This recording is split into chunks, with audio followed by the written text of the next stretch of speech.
Morning all, it's the 27th of July and I'm going out to feed the plants in my garden. I have a watering can, liquid plant feed, organic obviously. I like seaweed solution because it's full of trace elements which we wouldn't necessarily get in the garden. And this is a great time to go feeding because we've had masses of rain. Normally, this time of year, I'm telling everybody to keep mulching their gardens so that the water doesn't evaporate. And I'm always talking about mulching. But this year, we've had so much rain, it's absolutely fantastic. The water tables will be slowly filling up a little bit. And I'm going to take the opportunity, before it rains again, to pop out and give everything a feed. So come along, let's go and see what we get up to. And if you're new to the channel, you're very welcome. Please subscribe, press the bell icon and we'll tell you when we've got more clips coming up. And if any of the tips and tricks I give you along the way are useful, you can always buy me a coffee, or better still, join my club. And the links to coffee buying and club membership are in the blurbs to all my clips. Right, come on. Now, seaweed solution is very, very dark in colour, and there are all kinds of recommendations on the back of how much you should use. And I'm what's known as a ballparking gardener. And so as a rule, I will put a capful into my watering can. My watering can is a 10-litre watering can.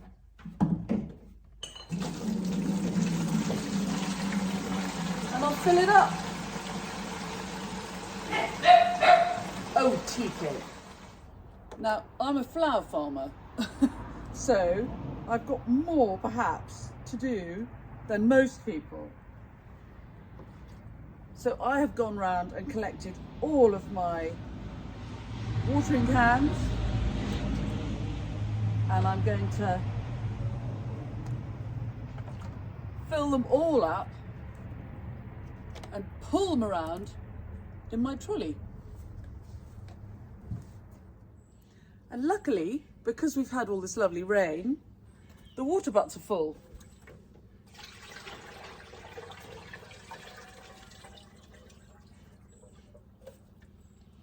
So I can slosh them full and take them off in my trolley to water everything. Come on, let's go.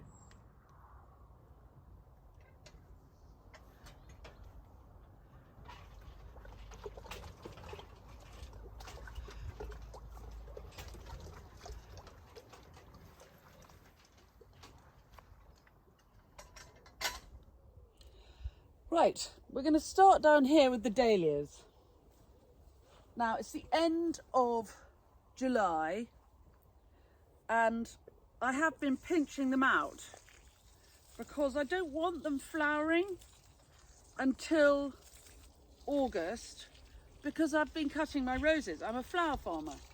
So a lot of people will have dahlias that have been getting going earlier than this, but I've been pinching the tops out, which is why I've got these really big bushy plants. And I'm going to give them a little bit of a drink. I'm tucking my watering can right underneath, so I'm watering at the roots and the feed is going into the roots. I could, because you can see most of this patch is still in shade, I could give them a foliar feed.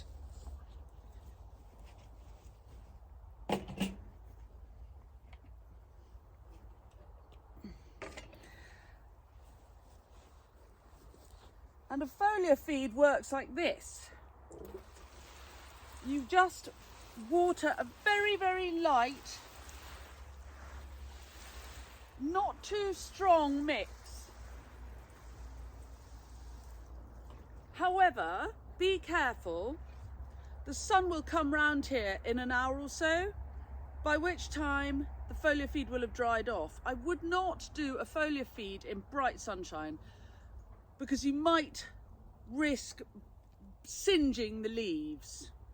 And that's another reason I do quite a weak seaweed solution, because I don't want to singe the leaves.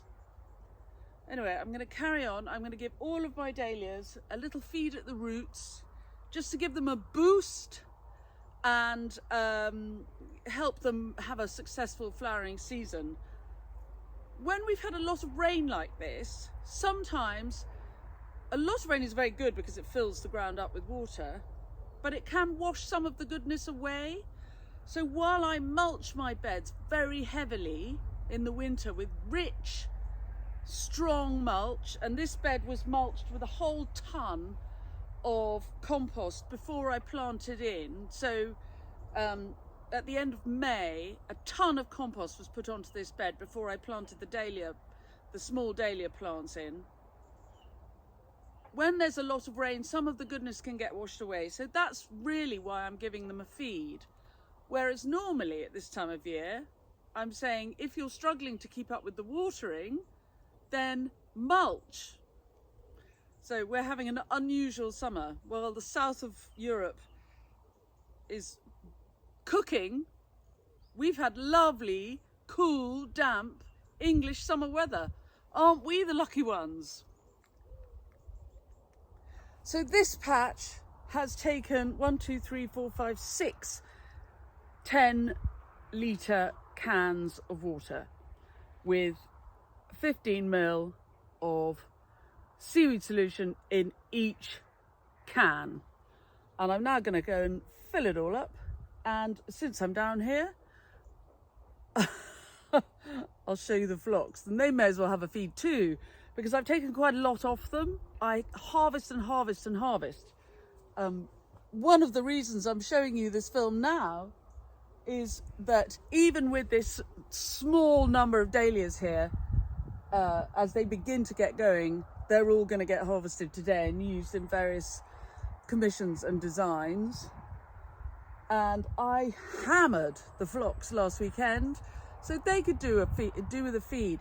If you're growing flowers and you're cutting a lot of flowers from your garden, every time you take a stem off a plant and take it away, you're taking that goodness away. So it's worth feeding, replenishing the feed, because you're taking and taking and taking and taking all the time.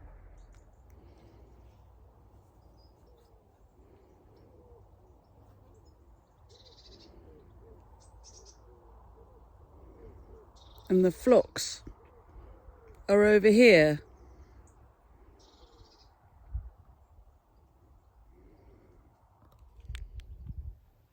They smell delicious.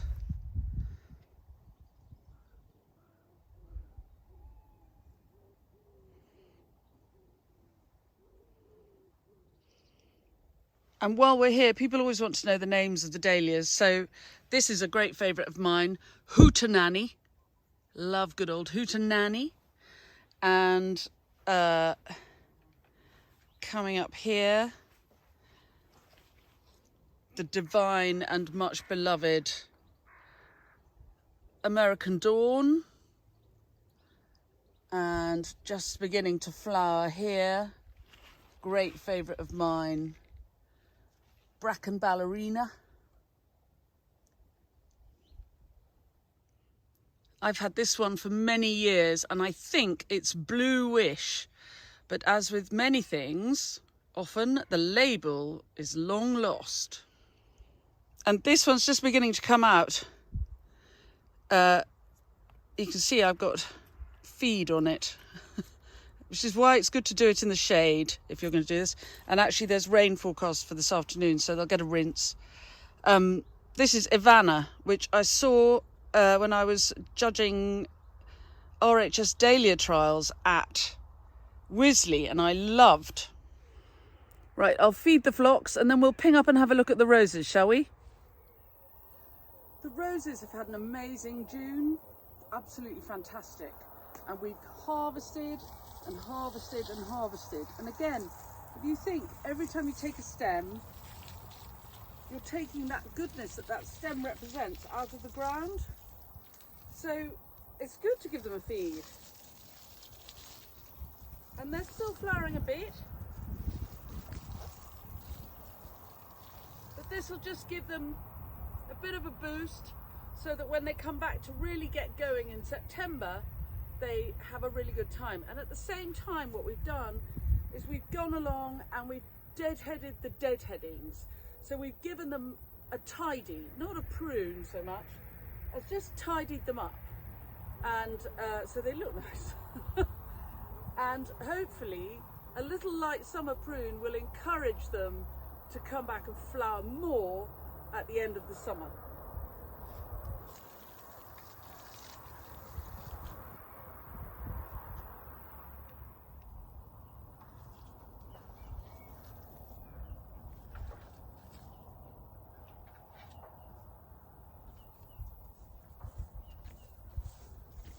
Off to get the next can.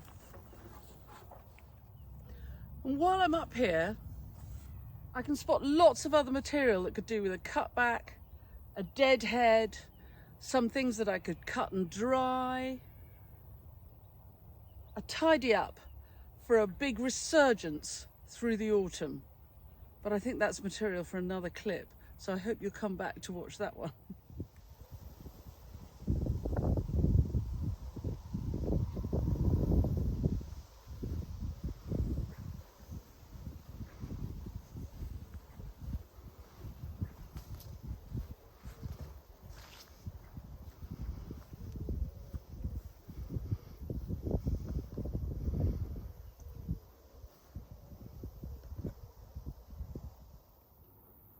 Gorgeous Boscobel.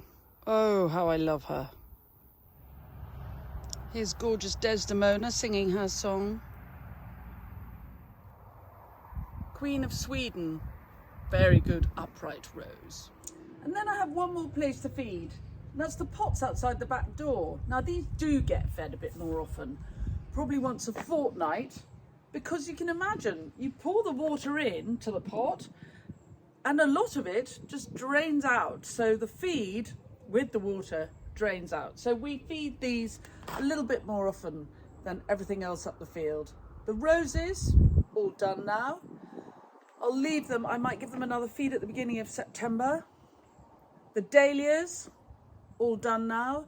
Might give them another feed at the beginning of September. They shouldn't need much more than that. They've had very good, thick, rich mulch. They're all in pretty good fettle. So the feed I've given them is to just give them a boost to either, in the case of the dahlias, get them flowering, or in the case of the roses, give them a little freshen up, ready for a late summer flowering. So thanks very much for coming along, everybody. I hope you've enjoyed the clip, and I'll see you again very soon. I'm going up the field. I spotted a lot of things that I could cut up there while I was feeding the roses that I can bring into the studio and dry for use in the winter. Bye.